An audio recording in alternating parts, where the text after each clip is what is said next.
Bonjour chères auditrices, chers auditeurs, amis, familles, anciens auditeurs du J-Retour ou néophytes. Bienvenue à toutes et tous dans ce nouveau programme, Un bruit qui court. Nouvelle émission prévue en mensuel, co-animée à 3 voix avec mes amis Vencé et Mathieu. Bonjour Vencé. Salut. Bonjour Mathieu. Bonjour. Chaque mois, donc, nous inviterons des personnes qui vivent quelque chose qui les passionne ou qu'ils aiment transmettre. Des personnalités à la fois atypiques et à la fois banales, comme vous, comme toi, comme moi. Pour ce premier épisode, nous voulions donc inviter le plus grand, le seul et l'unique, Alain Chabat. Mais par manque de temps et surtout de contact, ceci n'a pas été possible. Nous recevons donc aujourd'hui, pour ce premier numéro, le plus grand, le seul et l'unique, le Alain Chabat local, Monsieur Denis Drouin. Merci et bonjour. Une personnalité multifacette pour qui le sens du collectif a une place importante. Bienvenue Denis, et merci à toi de nous faire l'honneur de ta présence pour ce premier numéro. C'est un honneur pour moi. Pour démarrer et te présenter, je te propose de lire un petit texte à trous que tu compléteras quand je te marche. C'est ok pour toi ? C'est ok, c'est parti. Et bah c'est parti alors. Bonjour. Denis ? Tu habites ? Beaufort, en Anjou. Et ta couleur préférée est le ? Orange. Sinon, tu aimes aussi manger ? Beaucoup. Tu es surtout venu nous rejoindre aujourd'hui pour nous parler de... De choses et d'autres en fait, je sais pas vraiment, je suis venu parler avec des gens sympathiques. Ton film préféré c'est ? Oh la vache. C'est pas un film. Hein. Je connais pas celui-là, ouais. C'est qui le réalisateur ? Il était une fois en Amérique. Et ta musique préférée ? Bah là aussi c'est vaste, hein. C'est très très très très chaud. Ou un morceau coup de cœur. Ou un style de musique on va dire Tosca de Puccini. Pardon. Sinon, tu détestes les gens qui... Qui déteste les gens. Mais tu adores ceux qui... Aiment les gens. Merci à toi d'avoir complété mes phrases et bienvenue dans ce nouvel épisode. Denis, donc, on disait que tu aimais les gens qui aiment les gens. Tu détestes les gens qui détestent les gens. Ouais. Et donc, je parlais tout à l'heure du fait que tu as une place importante, enfin pour toi ça a une place importante, le sens du collectif. Ouais. Parce que clairement. du coup, tu es notamment membre de plusieurs associations. Ouais. Est-ce que tu peux nous en dire un peu plus sur ces assos, sur tes rôles, sur pourquoi tu t'investis dedans ? Voilà, c'est une vaste question. Oui, c'est vrai que j'ai un passé associatif un peu lourd, on va dire. Non, après, moi j'ai eu des engagements qui sont locaux, du côté du sport, du côté de la musique, enfin, etc. C'est aussi, enfin, c'est lié au fait que la forme associative, moi, me paraît quand même super importante, quoi. Enfin, voilà, c'est de la vraie démocratie locale, c'est du dynamisme local. Donc à un moment, une fois qu'on se dit que c'est intéressant, dès qu'il y a un sujet qui intéresse, on se retrouve dans la forme... Enfin, moi, je me retrouve assez facilement dans la forme associative, quoi. Okay. Et quand on est présent dans de l'associatif, du coup, des fois on est adhérent, des fois on est membre du bureau, oui. Des fois on se retrouve président, quoi. Enfin voilà, c'est voilà. Il t'est arrivé récemment de te retrouver président d'une association. Ouais, là, actuellement. De manière incongrue. Incongrue, je sais pas, mais. Il se trouve qu'en ce moment, je suis président du Drive des Bois d'Anjou, qui est une association de producteurs locaux. Enfin, c'est une plateforme sur laquelle on peut acheter des produits de producteurs locaux. Ok. Donc voilà, moi je me suis retrouvé dans cette aventure. À un moment, le fonctionnement associatif a un peu rebattu ses cartes. On s'est retrouvés autour d'une table à se demander ensemble si ça valait le coup que l'association demeure et persiste et vive. Ok. On était suffisamment pour dire que oui. Et après, on s'est réparti les rôles. Et puis, il y avait un trésorier, il y avait des gens pour faire vivre le site, il y avait tout ça. Donc, Donc je me suis retrouvé président. Ok. Parce que sur le drive des Bois d'Anjou, moi je connais un petit peu, au début c'était quand même... c'est arrivé au moment du Covid, je crois ou... Ça a été créé avant le Covid. Avant le Covid. Ça a pris de l'ampleur à ce moment-là. Au moment du Covid, ça a même été une forme de folie, quoi. Moi, j'étais adhérent à ce moment-là. Ouais. Et puis après le Covid, il y a eu par contre une chute très très très importante. Et donc il y a eu besoin à un moment de recaler un peu le dimensionnement du fonctionnement, quoi. C'est ça qui nous est arrivé en fait. Aujourd'hui, c'est basé à Brion, si je ne me trompe pas. Oui, on va dire que la base, elle est à Brion avec des points de distribution également à Saint-Georges, Cornillé, Saint-Georges-du-Bois, Cornillé et puis Mazé. Voilà. Donc ça sort des Bois d'Anjou, quoi. Ouais. Mais la base, c'est les Bois d'Anjou. C'était Saint-Georges, Brion. Et puis, pardon, les producteurs du coup ne sont pas issus que des Bois d'Anjou non plus. Ah non. On a un axe qui est vraiment, c'est du local. Donc on a vraiment des producteurs. Enfin la viande est fait d'Iborne. Les légumes, ils sont de Mazé et de Saint-Georges. Enfin voilà. Donc on a vraiment une base très locale. Après pour d'autres produits. On essaye de travailler. L'esprit, c'est de travailler le plus local possible. Mais c'est pas forcément bio. Il y a du bio, j'imagine. Il y a du bio. Mais local. Pas que. Bah oui, c'est ça. Donc il y a les deux propositions en fait. Au niveau des produits, il y a les deux propositions souvent. Et après, du coup, on a des produits. Par exemple, on a de l'huile d'olive. En local, c'est un peu compliqué. Ah oui. Mais par contre, on travaille avec quelqu'un avec lequel c'est du bio et c'est le plus direct possible, quoi. Tu as rejoint le drive quand, toi, pour ta part ? Moi, j'étais embarqué... j'étais intéressé dès le début comme citoyen, tout simplement. Et puis, à l'époque, je travaillais dans un établissement scolaire, qui est la maison familiale rurale de G. Et il y avait eu un partenariat qui avait été fait avec eux. Donc, je m'étais retrouvé un peu plus impliqué, du coup. Et puis après, c'était après assez logique chez quelqu'un comme moi de s'intéresser à comment ça fonctionnait. Et de toute façon, dans le fonctionnement associatif, ça se passe un peu souvent comme ça. Dès que quelqu'un arrive à poser 2-3 questions qui sont pas idiotes, assez rapidement, on peut se retrouver en responsabilité. Donc ça s'est fait comme ça. Ouais. Et qu'est-ce qui fait peut-être que tu y es encore aujourd'hui ? Parce qu'on sait que les engagements associatifs peuvent être aussi assez définis dans le temps parfois. Aujourd'hui, tu y es encore ? Qu'est-ce qui t'aide envie de rester ? Je dirais qu'il y a deux choses. Il y a sans doute un cycle qui n'est pas terminé pour moi. Enfin, en tout cas, je ne l'ai pas identifié comme tel. Et puis, c'est tout simplement aussi parce que je trouve que parmi les associations dans lesquelles j'ai vécu, là, on est vraiment dans une association, la décision, c'est vraiment un collectif. C'est vraiment un collectif. C'est-à-dire que c'est vraiment le type d'association où il n'y a pas besoin d'une présidence ultra présente pour que ça tourne. Et donc, moi, je trouve que c'est une aventure super d'avoir comme ça espèce de truc. Chacun a des rôles, mais c'est très horizontal. C'est très, très horizontal. Et en même temps, un projet ambitieux parce que ça se rapproche un petit peu peut-être d'une petite entreprise, quelque chose comme ça, non ? Oui, c'est-à-dire que là, on a des enjeux qui sont un peu au-delà du sympathique, ouais. On n'a pas aujourd'hui de producteurs qui dépendent de l'existence du drive, évidemment, heureusement pour eux, mais mine de rien, oui, c'est ça. Il y a quand même de l'argent qui circule, quoi. Il y a quand même de l'argent qui circule et qui circule pour que des gens vivent de leur métier. Donc, combien en moyenne il y a de paniers ? C'est tous les samedis, c'est ça ? C'est tous les... Alors, faut passer sa commande avant le lundi soir, minuit, pour venir récupérer son panier le vendredi ou le samedi d'après. Là, on est sur une 30aine de paniers semaine, là, en ce moment. Okay. Ce serait bien qu'on en ait un peu plus. Après, la formule, des fois, est pas... un des freins à la formule, c'est ça, c'est le délai. C'est-à-dire qu'il faut vraiment être dans une logique de... Il faut anticiper un peu ses courses, on va dire, sur son menu, tout ça. Soit il faut carrément anticiper, ou soit il faut se dire, de toute façon, je cuisine, je prends des produits sympas et j'en ferai quelque chose. Oui, c'est ça, mais dans les deux cas, faut... Ouais. C'est quand même assez bien fait, je ne sais pas si vous avez déjà regardé. Jamais. C'est un site internet où tu fais ton drive, quoi, vraiment. Un panier. Tu as les produits en photo, le prix et tout, tu cliques, c'est vachement... Oui, c'est simple.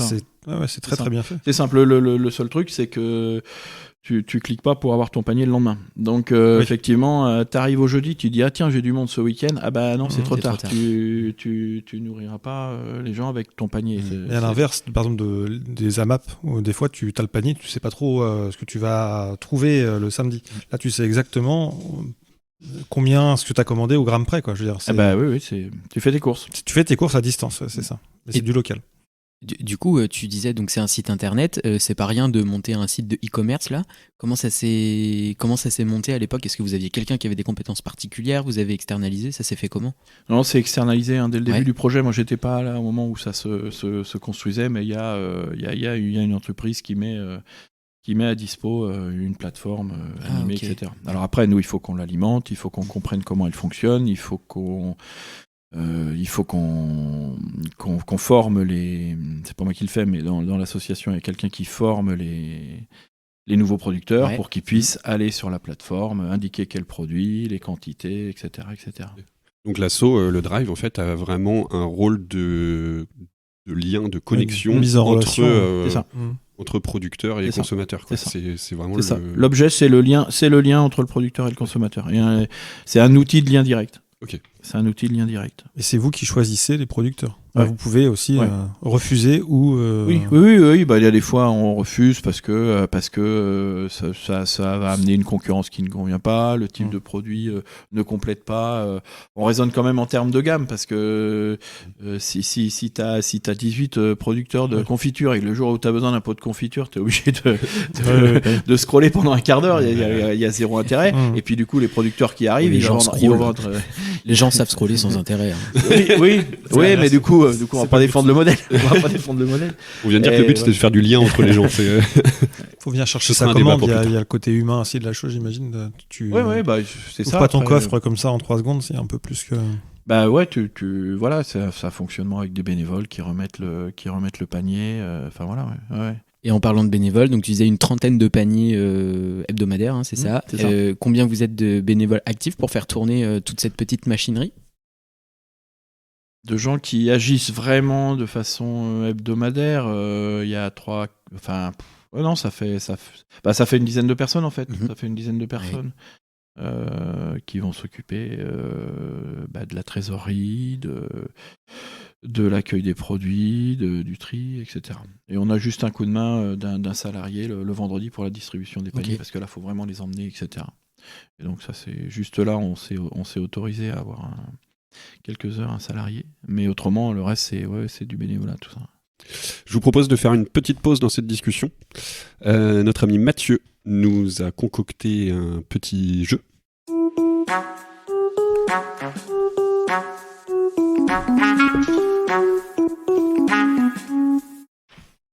Et oui, on va tester cette chronique, un peu la chronique du vrai ou du faux.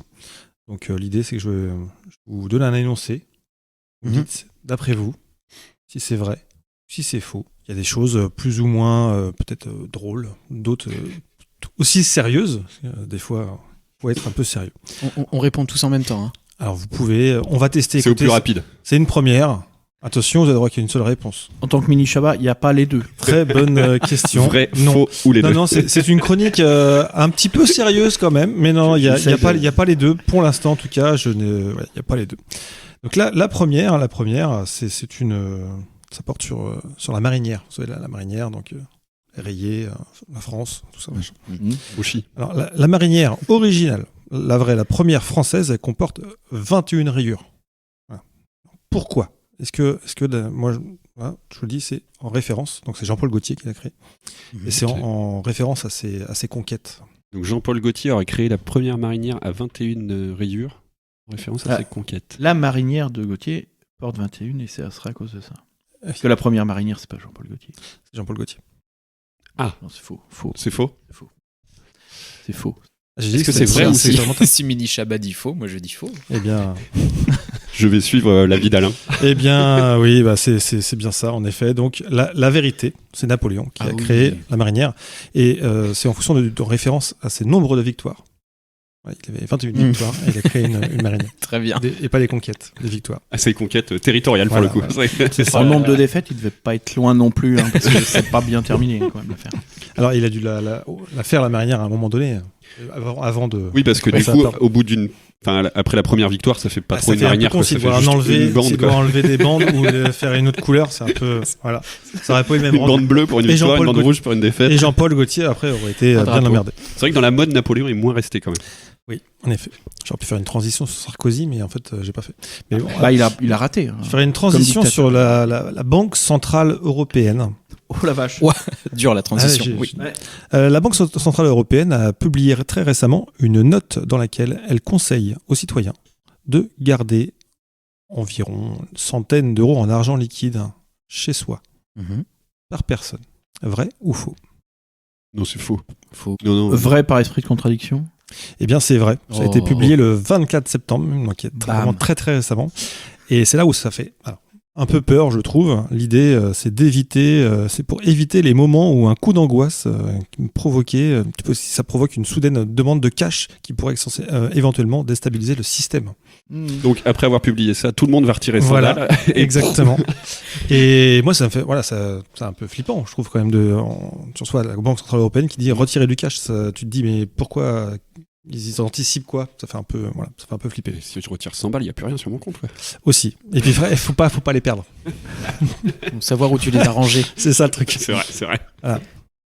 Mais ceci dit, c'est quand même étonnant de publier une note à destination des citoyens et de Ouais. savoir qu'aucun autour de nous, autour de la table, n'a eu cette information. Ah bah, Ça doit parce être que pour certains citoyens. Déjà, il faut pouvoir retirer 100 balles. À mon avis, le chargé de com est pas le meilleur. Allez, une petite troisième. Alors, là, ça va être très simple. Vrai ou faux? Les kangourous femelles ont 3 vagins. Waouh. Qu'est-ce que c'est que ce truc? Est-ce que les kangourous mâles ont 3 pénis? C'est évidemment vrai. Alors, quand ils sautent, c'est emmerdant. Mais... C'est pour ça qu'on a inventé les slips kangourous. Bien joué. Effectivement. Improbable, donc vrai. Ouais, je sais pas comment t'aurais pu inventer ça, donc c'est vrai. Eh bien, c'est vrai. Ah. Donc, attention. Donc, il y en a 2 qui servent pour le passage des spermatozoïdes. Le central, un autre, pour la naissance du bébé kangourou. En fait, la femelle, elle est dotée donc de 3 vagins et de 2 utérus. Cette anatomie particulière lui permet d'accueillir 3 bébés en même temps à des stades de développement différents. Oh là là. Ah ouais. C'est vraiment des machines pour Machine de guerre. machine à bébé, quoi. Donc t'as eu 3 enfants en un mois, mais ils sont pas jumeaux, quoi. C'est C'est ça. Ça enchaîne. T'enchaînes. incroyable. Ah ouais. Je vous fais la dernière, La dernière. en sachant qu'on ne donnera pas la réponse, puisque la réponse sera donnée à l'émission prochaine. Ok. Ah oui. d'accord. Ok. Super. Bonne idée. Donc, si vous avez la réponse, gardez-la T'as fait pour vous. marketing, toi, c'est pas possible. Bah, on a préparé ça. Attends. Ah non. Attention, énoncé. Il est impossible de fredonner en se bouchant le nez. Vrai ou faux? Alors là, du coup, pour les auditeurs, il y a Vensey qui est en train d'essayer de le faire. Vous pouvez essayer chez vous aussi. Et je ne vous dirai pas ce que ça donne, puisqu'on donnera la réponse la semaine prochaine. Merci beaucoup, Mathieu, pour Donc cette ça veut dire que là, en excellente ce moment même, il y a des milliers de personnes qui sont en train de se boucher le nez. Des millions. Des millions. D'accord.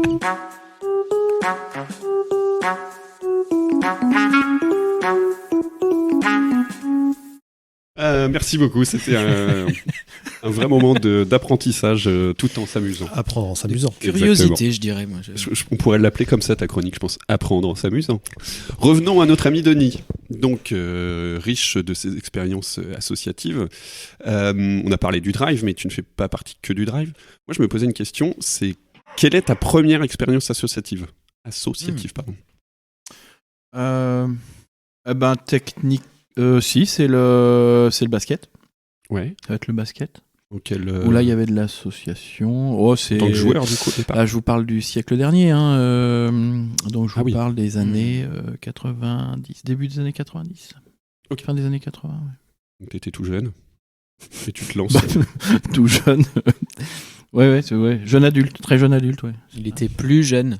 J'étais plus Oui. jeune. Peu de Voilà. respect. On dévoilera pas l'âge de Alain Denis Magic Chabat Drouin. Ah non, il n'y a pas de tabou. Hein. Mais ouais, non, j'avais une vingtaine d'années. Ouais. Et donc, t'es rentré dans le club de basket en tant que joueur au départ. Ah ouais. carrément. Et tu t'es investi. Enfin, comme joueur au début.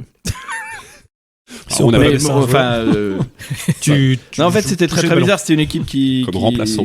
Je crois qu'il y avait un joueur de basket dans l'équipe, quoi. Donc les débuts étaient drôles. Vraiment très très drôle. Ça ressemblait pas beaucoup à du basket, mais c'était drôle. Mais ça ressemblait à un esprit collectif. Ah bah déjà il y avait de l'esprit collectif. Oui déjà oui c'est ça. Ensemble direct, dans la défaite. Direct. Ah bah oui. Plutôt. Oui c'est ça. Oui. Les premiers matchs où nous, quand on marquait un panier, on était fous, quoi, comme au foot. Donc au basket, c'est un peu gênant. Hein. C'est censé en marquer plusieurs. Ouais, on a marqué contre notre camp. Non, mais donc voilà, oui, je commençais en tant que joueur. Ok. Et puis bon, après, il y avait une organisation associative, et puis gentiment, mais sûrement, voilà, conseil d'administration. À l'époque, c'était assez formateur parce que c'était une association multisport. C'était la JSB, c'était la Jeunesse Sportive Bryonnaise à l'époque. Wow. Et il y avait une section foot et une section basket. Donc il fallait aussi gérer tout ça. Les autres sections. Ouais, deux sections qui avaient des fonctionnements qui étaient différents, des approches qui étaient différentes. Donc, et maintenant, le nom de l'asso hein. La JSB a continué pour le foot, mais pas pour le basket. Au niveau du basket, on avait créé le BCBA, c'est le club de basket de Beaufort. Ça, c'était au tournant des années 2000. Et puis là, maintenant, depuis quelques années, il y a eu une fusion qui a été faite avec le club de Mazé. Donc là, c'est le maillot rose et noir, c'est ça ? Rose, bleu et noir, ouais c'est ça. Fait. Ouais. Et pour moi, c'est la même continuité. Ouais. Ouais, c'est la même continuité. Oui, c'est la suite d'un club qui vit... Qui fusionne, qui évolue, qui grandit, qui évolue, qui s'adapte au fait parce que c'est un sport en salle, donc le changement Brion-Beaufort, et une des motivations c'était ça, c'est qu'il y avait une salle à Beaufort. Alors on avait joué dans la salle de la Vallée, pour les locaux, ceux qui connaissent. Voilà, c'était génial, on était à l'abri. Pour tous les auditeurs beaufortais qui nous écoutent, si vous connaissez la salle de la Vallée, n'hésitez pas à nous le signaler. Mythique, goudron et tôle. Voilà, donc ça, bien chaud l'été, bien froid l'hiver. Jamais bien. Humide comme on en fait plus. Et après, il y avait une autre salle, et c'est à ce moment-là qu'il y avait une bascule vers Beaufort. Et puis après, la vie des clubs actuellement, c'est quand même compliqué de faire vivre un club. De mon point de vue, et c'est l'évolution qui a eu lieu, c'est qu'il faut un nombre de licenciés important. Parce que ça se structure, ça se professionnalise. Donc voilà. Donc aujourd'hui, le VBC, c'est le Valley Basket Club, c'est 300 licenciés. Donc c'est une taille qui est très respectable, mais qui est utile quand on veut structurer un club en fait. J'ai le sentiment, alors j'ai fait du basket quand j'étais gamin aussi, et j'ai l'impression qu'à une époque on s'inscrivait au club qui était à côté de chez soi, et qu'aujourd'hui il y a un petit peu plus d'enjeux dans les joueurs qu'on recrute pour certains clubs, qui vont se dire nous notre équipe elle est constituée comme ça, cette année on va chercher du monde, qu'il peut y avoir des changements de joueurs d'un club à l'autre, et que même pour du sport amateur, il y a un enjeu là-dedans dans cette intersaison là. Est-ce que je me trompe ou... Oui, non, si, ça existe de toute façon, dès lors que effectivement, dès lors que le basket c'est quand même un sport qui est assez présent, c'est pas le sport numéro 1 évidemment, il y a le foot, mais après le basket, surtout dans le coin, est quand même pas loin, et donc ça veut dire que au niveau départemental par exemple pour les adultes hommes, t'as 5 niveaux, hein, donc effectivement quand tu commences à être au deuxième niveau départ, voilà, donc t'as des ambitions, à un moment tu veux monter, et tu te dis il me manque un joueur, il me manque tel joueur, etc. Voilà. Alors après, au milieu de tout ça, c'est aussi, il y a des politiques à l'intérieur des clubs. Mine de rien, il y a des façons de réfléchir. Donc, tu réfléchis, tu peux réfléchir davantage en te disant, nous, on a un vivier et on sera au niveau qu'on sera avec les joueurs qui sont issus de notre formation. Et puis, tu peux avoir des clubs aussi qui fonctionnent en se disant, voilà. Machin connaît machin, et si on fait revenir bidule, etc., ça va nous renforcer l'ossature de l'équipe. Donc oui, ça existe. Hein. Ça existe. Après, sur le VBC, moi je suis à l'aise avec le projet du VBC, parce qu'à la fois c'est un club qui se structure sportivement, donc à un moment qui regarde ça, qui se dit voilà, il faut pouvoir l'idée c'est d'atteindre le haut niveau départemental et peut-être un jour un niveau régional, mais avec cet esprit de voilà, quelqu'un qui se présente doit pouvoir trouver un niveau de jeu qui lui convienne. Alors c'est compliqué parce que du coup ça veut dire que tu as l'ambition d'avoir dans toutes tes catégories, hommes, femmes, au moins 2 niveaux. Mais c'est ça. C'est donc d'un seul coup, tu es avec vraiment un volume de joueurs à viser qui est important. Et puis après, avec des vraies problématiques à la fois faut assurer au niveau de l'encadrement technique, faut assurer au niveau de l'encadrement arbitre. Et puis il faut avoir des salles, des créneaux. Et donc il y a des enjeux autour de ça. Il y a d'autres assos. Faut partager les salles. Ouais, c'est ça. Il faut que tout le monde s'y retrouve, tous les joueurs. Faut que tout le monde s'y retrouve. Et puis après, tu as des logiques qui sont. Maintenant qu'on est un sport bicommunal, on va dire, on a des créneaux dans l'un, dans l'autre, mais les deux conseils municipaux se parlent pas forcément pour répartir les choses. Enfin, donc il y a effectivement des voilà. Et puis à l'intérieur des communes, il y a aussi des histoires. Il y a tel club qui est installé, il y a telle municipalité qui peut dire nous cette activité-là, on veut absolument la protéger. Et ce qui peut être important pour avoir une diversité de propositions. Parce que si tu fonctionnes juste eux ils sont 300, on leur file tous les créneaux parce que les autres ils en ont que 25, à un moment tu appauvris ton offre de sport sur ta commune. Donc voilà, mais c'est assez passionnant d'être là-dedans et de voir comment ça se développe.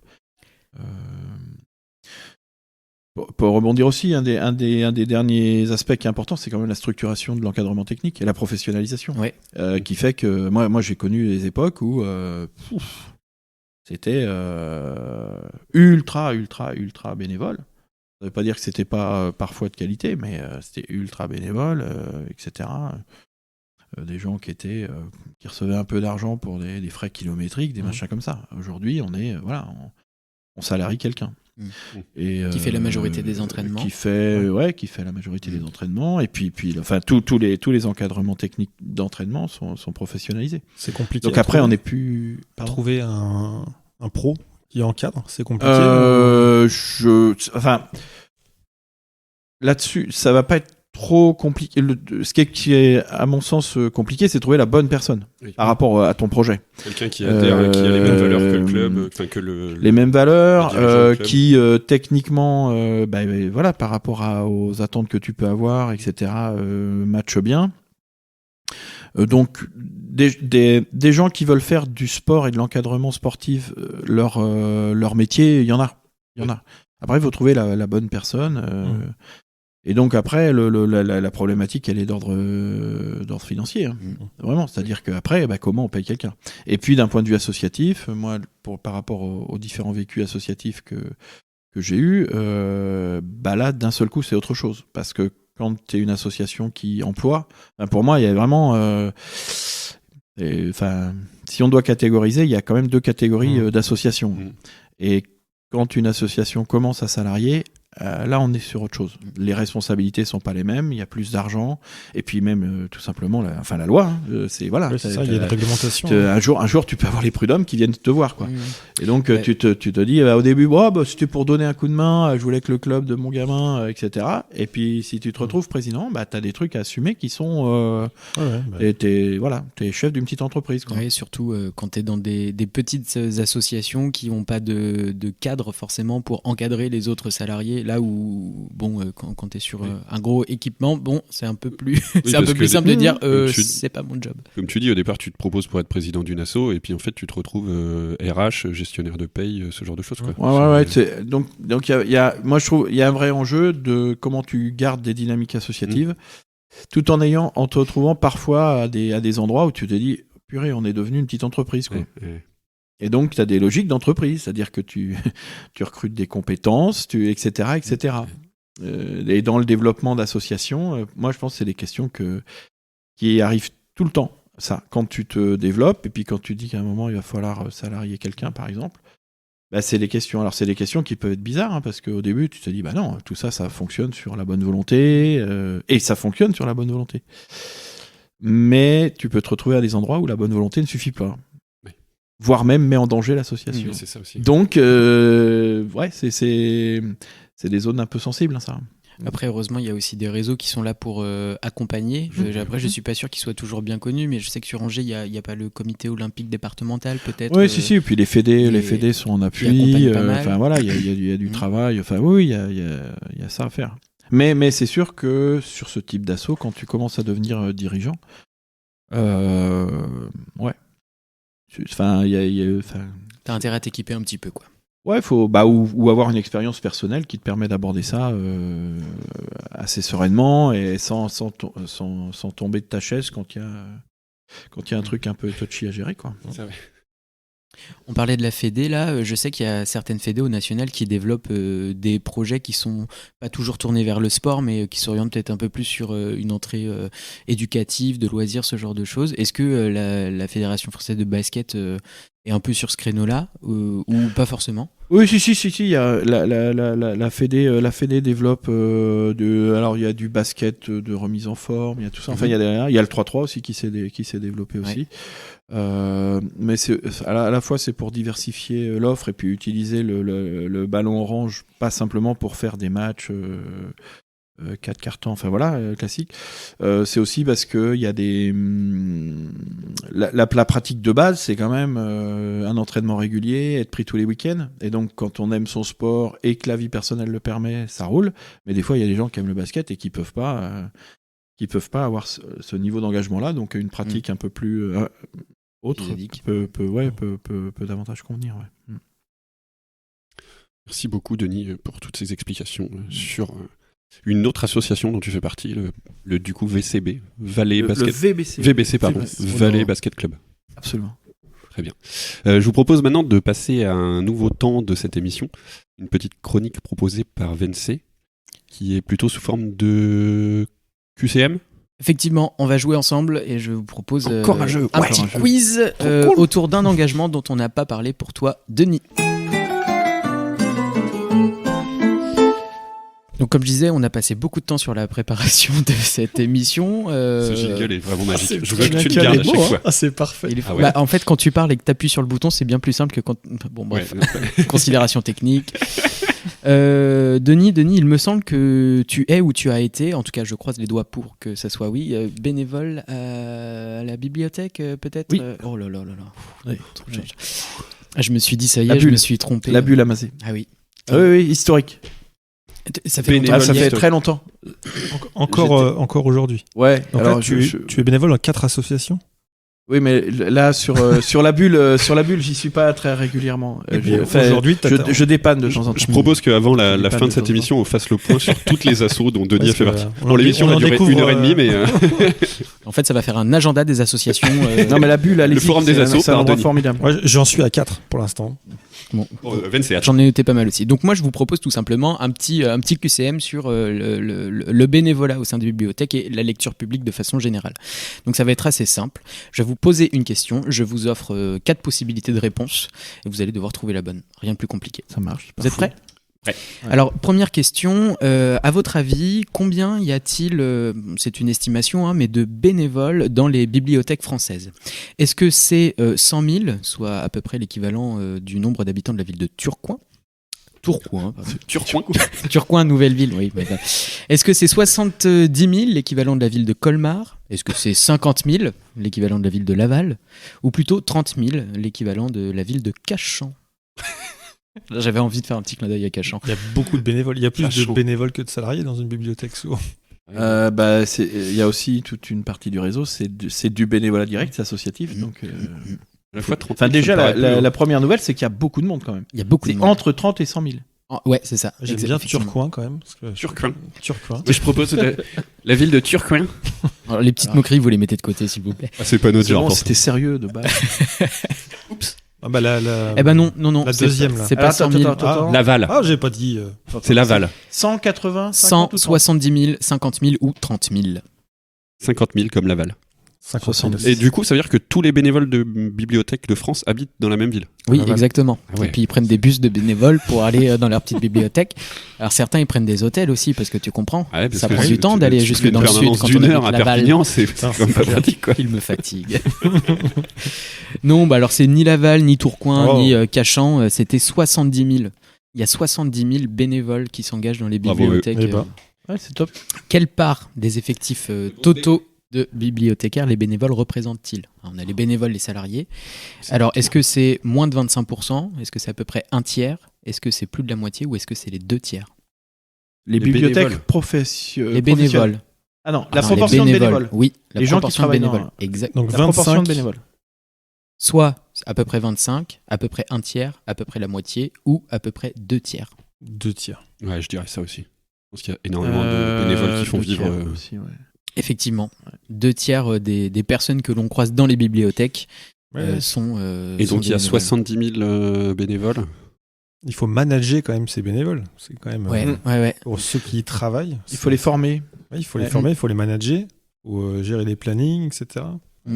On estime, j'ai trouvé ça tout à l'heure en cherchant, le ministère de la Culture qui disait à partir de 2000 habitants, grosso modo, on constate qu'on embauche quelqu'un pour gérer, de 2000 habitants, pardon, une ville, grosso modo, embauche quelqu'un pour gérer la bibliothèque. Effectivement, sans les bénévoles, ça n'existe pas. Le profil de Nice, c'est plus des bénévoles. Il y a une grosse part de retraités, peut-être. Une partie, oui, parce qu'il faut quand même Faut du une temps. disponibilité régulière. Mais c'est pas quoi. forcément une majorité.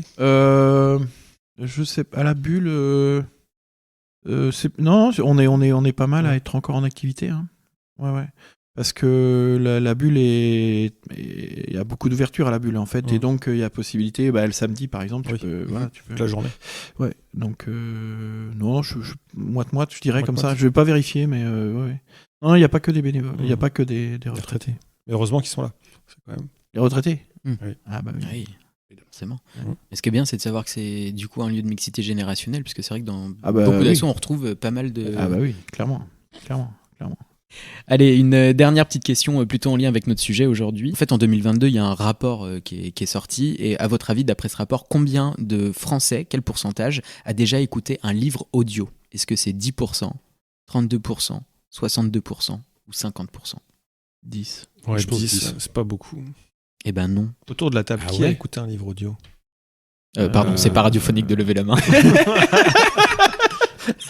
Devine qui a levé la main. Vincent a levé la main. Flo, Moi, non. ça m'est arrivé une fois, mais je n'ai pas trop accroché au format. Si, oui, moi j'ai fait ça. Bon, bah voilà.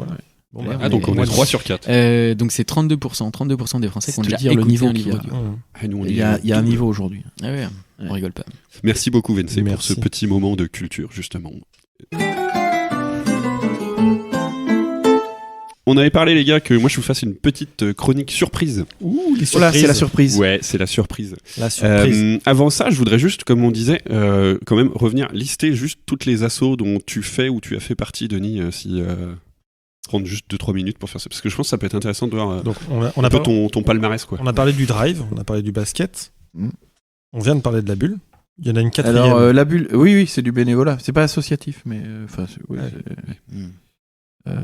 La bosse. La bosse. Ok, La Festival. bosse, bien sûr. J'étais engagé Festival de musique actuelle. Je Étape. précise pour ceux qui. Étape, je me suis retrouvé. à Ah ouais, Étape t'es aussi, étape moi. aussi. Étape. Je suis. Historiquement, oui. j'y suis. Il Qu'est-ce est que partout. j'ai eu comme association Tu fais pas partie de la troupe des enfoirés. Non. Alain Chabat. Alain Chabat. J'attends l'appel. J'attends l'appel. Les enfoirés de Beaufort. Il sera le premier dedans. La chorale. Oui, je suis Ouais, adhérent de la tu chorale, fais partie de de la la toute chorale, nouvelle maintenant. chorale là, de Beaufort, ouais. Le Ouais. flip, c'est pas une asso non plus. Pas encore. Un jour. Pas encore. Flip, c'est une ligue de fléchettes. Ouais. Pour, De la les auditeurs. petite porte. Pour Vince qui- Oui, non mais. Ok, très bien. Bon, bah voilà, ça nous fait déjà un beau palmarès, comme on disait. Je vous propose donc d'arriver à la chronique surprise. J'ai la chance de connaître un peu Denis ici présent, et il a quelques passions dont il ne nous a pas parlé. Comme par exemple le blind test. Absolument. J'avais bien pensé proposer un petit jeu de ce type, mais pour des raisons de droit, je préfère partir sur une autre idée. Car Denis a également une grande passion pour les insultes désuètes. Oui, c'est vrai, oui. Oui. Je vous propose donc de vous donner une vieille insulte, et à vous de m'en donner la définition. propose de commencer par des insultes du XVIe siècle. Qu'est-ce qu'un Nicolas Tac-Tac ? Nicolas comme le prénom. Nicolas Tac-Tac. Tac-Tac. C'est un rapport avec M. Sarkozy. Au XVIe Au siècle, 16e. Oui. peut-être. Visionnaire. C'est à ce moment-là qu'ils ont inventé les bracelets électroniques. En bois. Est-ce qu'on peut jouer un peu aux devinettes pour nous orienter ou... Oui. Est-ce que c'est en rapport avec une apparence corporelle, quelque chose comme ça? Non, pas corporel. Un personnage de base, un personnage historique. Non. Ah oui. Mais Nicolas, c'est le prénom quand même. Est-ce que c'est en lien avec un aspect relationnel de la personne? Oui, c'est Amoureux. plutôt... Non. Oh. Plutôt de l'ordre de l'esprit. Ah, tac-tac, toc-toc. Qui était fou. Il est un peu débile. C'est un imbécile. C'est un imbécile. Nicolas Tac-Tac. Bravo, Denis. Ouais. Qu'est-ce qu'un trognon de chou ? Bah, c'est-à-dire que tu manges un chou, puis à la fin... C'est un trognon. Bah oui. Ah, facile. Bon, allez, on s'en Enfin, va. Merci. Elle est nulle, ta question. Un trognon de chou. Un lépreux, peut-être? Non. Quelqu'un qui est maigre. Quelqu'un qui est maigre, ouais, peut-être. Ouais, Non. ça. Quelqu'un qui est, je sais pas, en situation de handicap, quelque chose Non, comme ça. on est sur le physique. Sur On le est physique. sur le physique. Ouais. Un trognon de chou. Qui est chauve. Non. Inversement. Non. Quelqu'un qui est moche. Ah, tout simplement. Une personne ouais. laide. Si tu veux, une personne laide. Ouais, tu dis. mais nous, enfin, Un on pouvait trognon pas de chou. deviner. Nous, on est entre, Bah, on est entre personnes plutôt bien mises. Hein. Oui, on est bien. Que de beauté autour de cette table. Ça nous parlait pas, pardon. Mais C'est dur pour les auditeurs de ne pas nous voir. On prendra une photo. Qu'est-ce qu'un péteux ? Ah, c'est un petit haricot blanc un peu farineux. Je savais. Et puis bah après, quand on en consomme, Vous il y a des connaissez la conséquences. suite. Un péteux. c'est quelqu'un de fier, non? L'inverse. Ah bon ? Ouais. C'est plutôt un lâche. Ah bon? Un trouillard. Ah, il a les pétoches. Ah. Un péteux à les pétoches. On est toujours au XVIe siècle. Là, on est toujours au XVIe siècle. Ah bah voilà. J'en ai une c'est dernière rigolo, particulièrement belle du XVIe siècle. Qu'est-ce qu'une enseigne de cimetière ? C'est une expression fort sympathique pour désigner quelqu'un qui, en plus, a une place importante à cette époque-là dans la société. Ah bon? Ça vise un métier. Ça vise une catégorie de personnes. Membre du clergé, peut-être? Tout à fait. Ouais. Une enseigne de cimetière. Ouais, une enseigne de cimetière, c'est une manière de désigner un prêtre. Ok. Ah ouais. Pas mal. J'en ai 2-3 autres du XVIIIe siècle. Qu'est-ce qu'une gueule ferrée ? Non, ce n'est pas un adolescent qui a des En rapport avec appareils. les dents. Un 18e. Quelqu'un qui a plus de dents. Un prisonnier? Joey Star. Non, C'est il était pas né. c'est le Joe Star Oh. du XVIIIe siècle. T'as vraiment pas de chance. Ah là, je suis pas bon dans les dates. Oh là là. Non, un prisonnier, un... Non. Non, un bagnard, Non, c'est un trait de caractère plutôt. Quelqu'un qui est un peu bagarreur? Non, Qui en veut, quelqu'un qui est... Non, c'est pas vrai. Aucun rapport avec Ouais. les dents longues. non, pas dans ce sens-là. Non, c'est quelqu'un qui râle beaucoup. Ah Bon. Ah ouais. Surprenant. Que signifie calibornion ? T'es calibornion. Salut. Nicolas Sarkozy est plus que calibornion. C'est un connard. Non, c'est... Merci Mathieu. On n'insulte pas les gens gratuitement comme Non, ça. on s'en fout. Il est en tôle. Non, aucun rapport avec la tôle. Ouais. C'est un taulard. Non. Avant d'aller en tôle, du coup.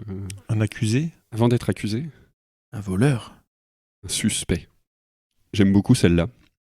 Qu'est-ce qu'un encens de vidangeur ? Oh là. Un quoi? Un encens de vidangeur.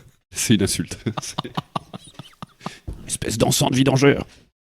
Par contre, on est dans la catégorie d'insultes. Si t'es énervé, c'est pas facile de le dire. Toi, Encens de vidangeur. Ouais, c'est ça. Faut comprendre. Encens de vidangeur. On est vraiment sur un truc pas propre. Un meurtrier, quelque chose comme ça? Non, c'est vraiment une insulte. hein. Une grosse merde. C'est fécal. Ouais, c'est Exactement. fécal. J'allais dire c'est fécal. C'est une carrément grosse merde. fécal.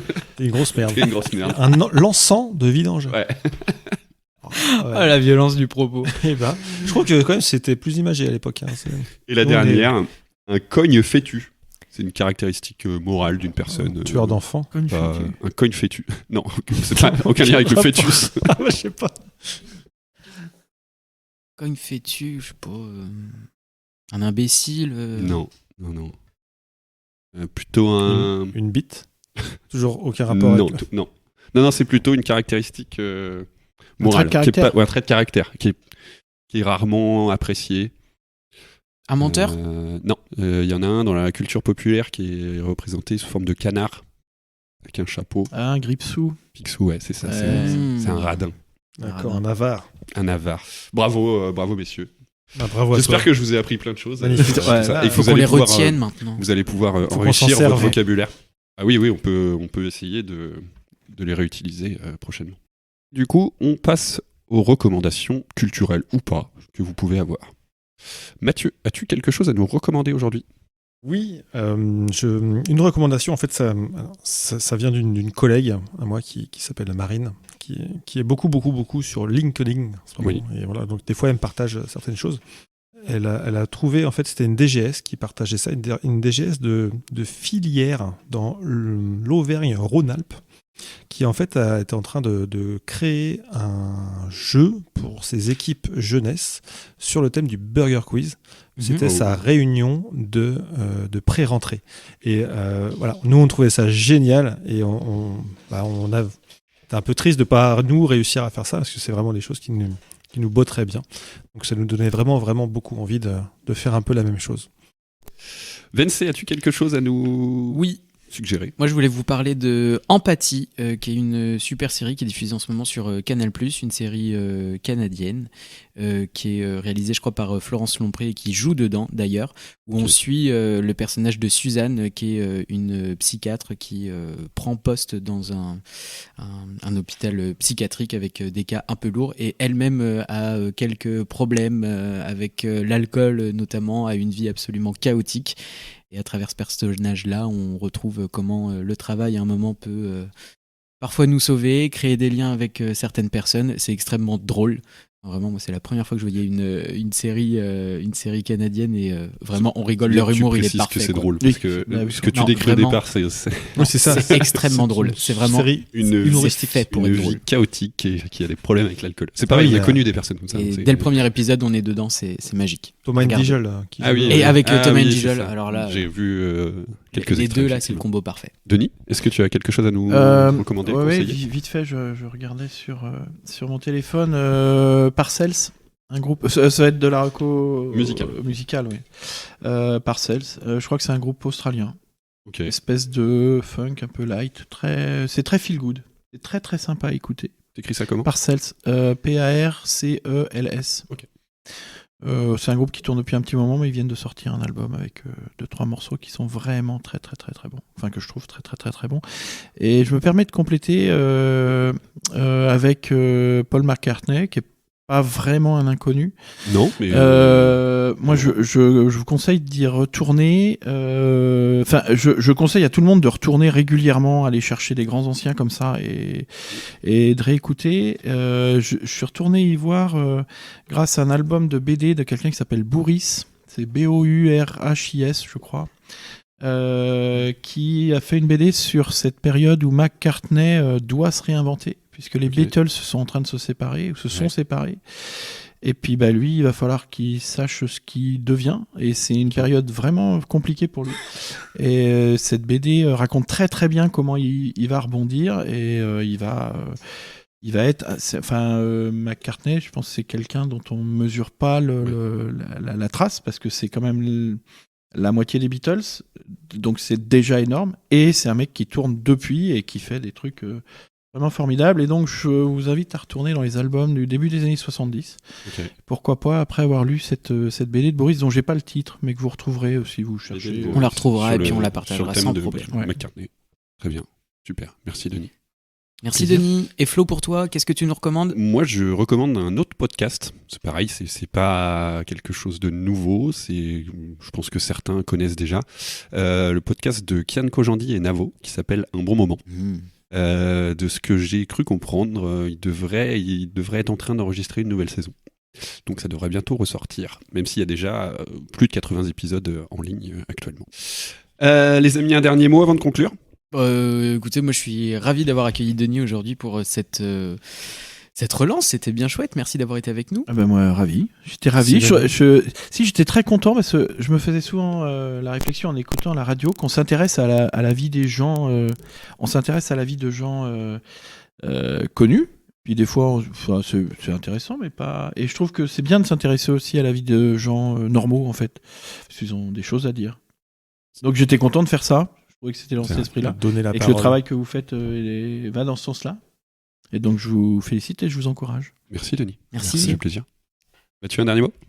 Non, merci Denis. Alors, je pense qu'on aurait pu faire un podcast de 3 heures, 4 heures. Je pense qu'on a balayé qu'une petite partie. Mais Nous serons obligés de réinviter peut-être, Denis. voilà, c'est ce que j'allais dire. Peut-être qu'on refera un La numéro saison 2. Voilà.